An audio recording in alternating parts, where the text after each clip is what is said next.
Recrue de Memel. Ahoj, bičiuliai piratai! Sveiki atvykę į Memelio rekrūtų kulinarinius receptus. Šiandien susipažinsite su hartako arba kitaip sea biscuit, lietuviškai dar vadinamas sausa duonele arba tiesiog biskvitu, receptu. Prašome, užeikit! Sveiki, šiandien pasimokysime, kaip pagaminti hartaką arba lietuviškai biskvitą. Mums reikės miltų, vandens ir šiek tiek druskos. Naudosime 800 gramų miltų, vandens pagal poreikį ir žiupsnelis druskos. Suberiame miltus į indą.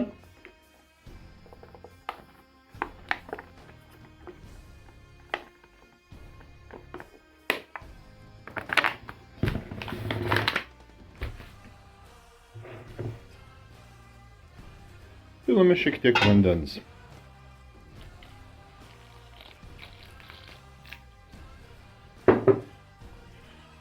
Mainkome tešlą.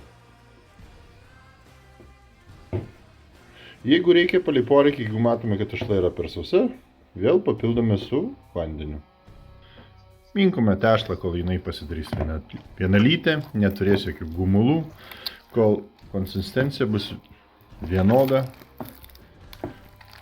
ir bus galima pracijuoti. Jeigu jau atsitiko taip, kad padauginate šiek tiek vandens, tai nebijokite, visada galima dadėti papildomai dar miltų.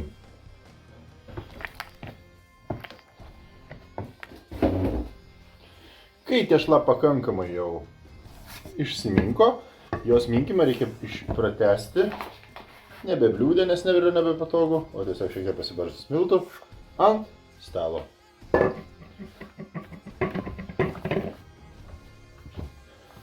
Tešlą minkome, kad gerai išsimaišytų, visi miltai neliktų, sakant, gumulų, tie, kurie po to sukepia, paliktų nemalonų skonį.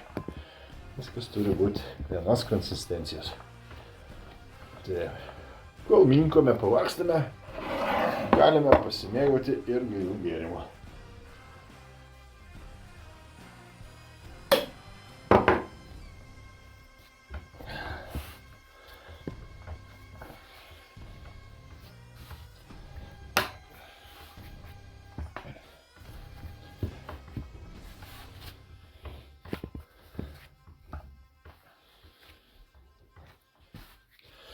Na va, mūsų tešla jau beveik gatava. Kaip ir minėjau, ingredientai yra labai paprastas vanduo ir miltai, šiek tiek žiupsnelis druskos. Kiekvienam pagal skonį čia jau. Ir būtent šitas paprastumas šitų ingredientų ir duoda jo ilgaamžiškumą. Sekančiu etapu išporcijuosim, paruošim kepimui ir kepsim. Tešla susifermentuos, o po to jau tiesiog išgarinsim vandenį, kad galiotų ilgiau mūsų produktas. Išminkime tešlą, paimame skardą, išklojame ją sviestiniu popieriumi ir pradedame porcijuoti. Porcijuojame nedideliais gabaliukais, maždaug delno dydžio. Darome tokias bandeles, plokščias, paprastai išminkę. Suformuojame tokias bandeles, dedame ant popieriaus.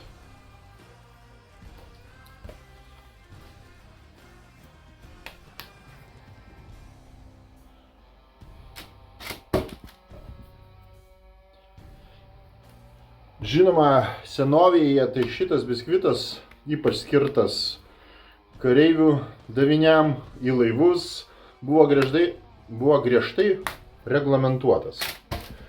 Nes reikėdavo išlaikyti standartą, tam tikras gramų skaičius, bet šiuo atveju mes, darydami asmeniniams poreikiams, mes tiesiog darome atsitiktinę tvarką, nežiūrėdami labai griežtai į šitą porcijavimą. Kažkuris vienas gabaliukas gausis didesnis, kitas mažesnis, mūsų tai nelabai jaudina.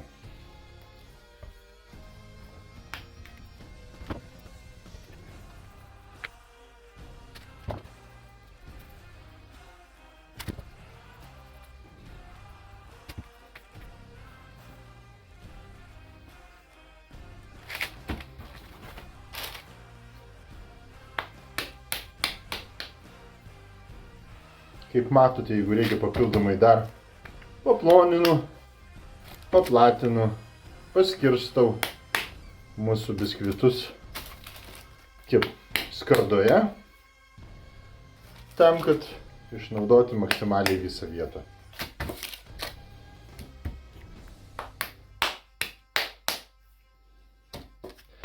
Taip, išskirsčius ir išporcijavus mūsų biskvitus, ateina svarbiausias momentas prieš kepimą. Tai reikalinga padaryti skylutes tam, kad jie neišsipūstų. Tai galima daryti su pagaliuku, su smeigtuku, su degtuku, kas jums patogu. Aš šiuo atveju naudoju pincetą, nes man taip yra patogiau, nes vienu dūriu 2 skylutės tai yra žymiai greičiau. Nuo šitų dūrių biskvitas ir įgauna savo tą tradicinę formą, tą tradicinį įvaizdį, kai yra iškepęs, yra su skylutėm. Visi kaip įpratę esame matyti tą sausą biskvitą. tą tikrąjį biskvitą, ne pyraginį biskvitą, o būtent sausą duonelę. Pramoniniu būdu tai daroma, tai būna standartizuotai, atstumai tarp skylučių vienodi, tam tikras skaičius, forma vienoda.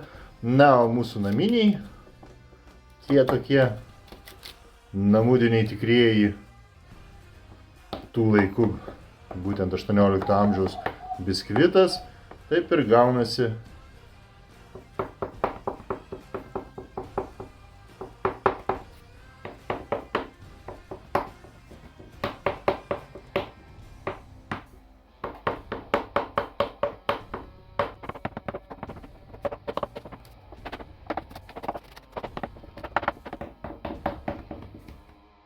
Na štai, išporcijuotus, subadytus biskvitus dedame į orkaitę, įkaitintą iki 180 laipsnių.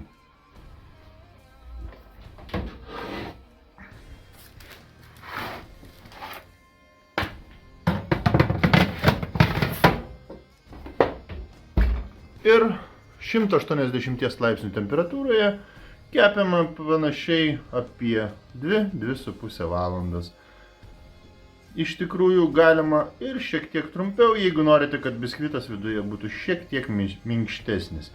Nes kuo ilgiau kepsime, tuo daugiau jisai bus sausesnis, tuo ilgiau jisai galios, bet tuo bus kietesnis valgant. Ir štai prabėgo mūsų pusantros, truputį daugiau valandos. Ištraukėme mūsų hartakus. Išjungiame orkaitę. Štai kokie jie gavosi. Skanūs ir iškepę. Dar karšti. Bet be galo kieti. Hartak. Kietas kaip akmuo. Tai ką? Skanaus, mano mėlėjai.